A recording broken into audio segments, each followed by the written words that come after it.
Magluto ako ng cream pasta. So, meron akong garlic, onion, ham, and cream of mushroom din ibag. And then, nagpapakulo ako ng penny pasta. Maglagay tayo ng oil. Pag mainit na, lalagay natin ang garlic.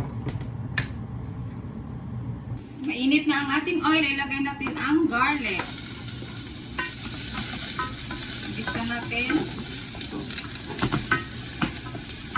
Then yung onion.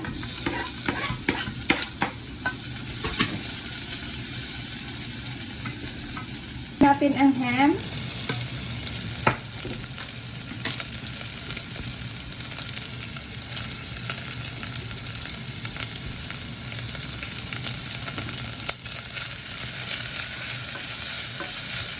Hanggang sa mag-brown.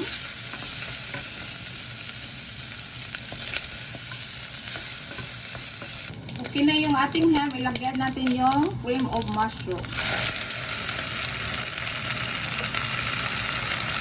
Ayan.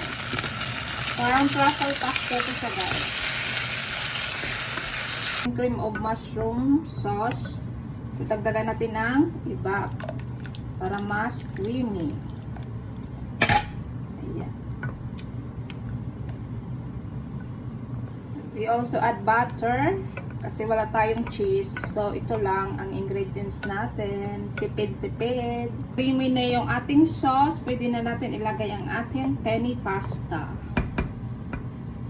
Ilagay natin yung ating pasta. So, ayan.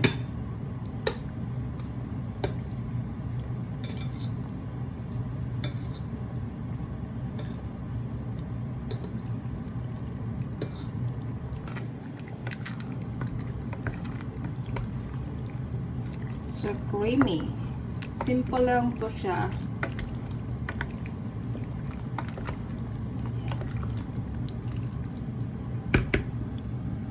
Ito na ang ating creamy pasta. Yummy!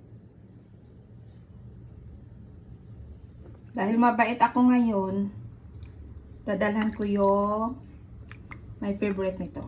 Si Nini.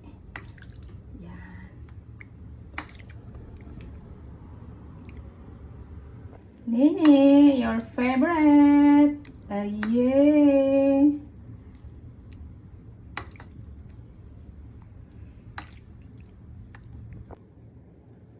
For you.